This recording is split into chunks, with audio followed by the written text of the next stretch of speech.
Hey everybody, Eddie Pells here. Is your bracket toast? I'm sure you have lots of company. As we head into the Sweet 16, let's wad that one up and throw it away, and let's look at the last 16 teams remaining, and we'll do a complete reseeding of it. Okay? As everyone knows, 2 number 1s went out last weekend. That left us with only 2 heading into the Sweet 16, and they're going to also be at the top of this week's bracket. Alabama with Brandon Miller.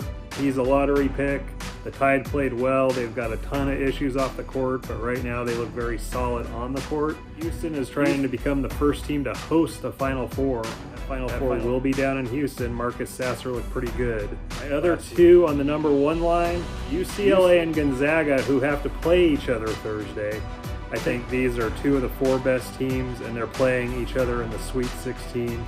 Drew Timme against that UCLA team that's got all kinds of experience, and they met 2 years ago in the Final Four. Remember that one? And if you're looking at these teams as to how they're playing right now, then how do you not put UConn line?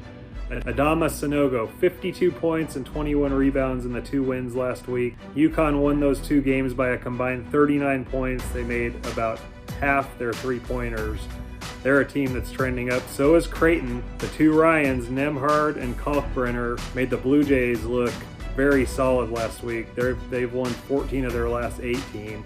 They're a team that's trending up. Tennessee is a big bruising team with a coach that you just cannot figure out. Rick Barnes has been to a Final Four with Texas. Tons of early exits too. They're playing well enough, and they pounded Duke last week, so I got to keep them on the 2 line.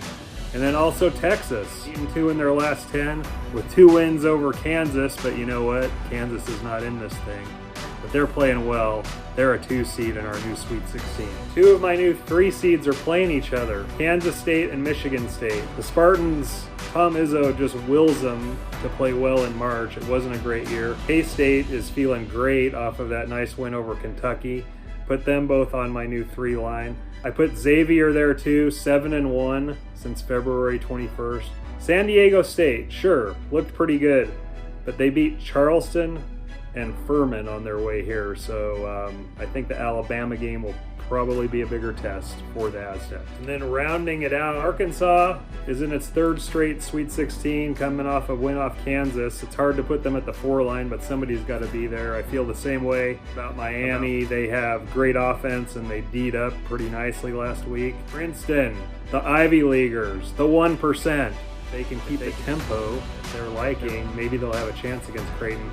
And then FAU, first time that they've been here, first time they've been this far. They ran into a Memphis team that kind of disintegrated in the first round, and then they got to play Farley Dickinson in the 2nd round.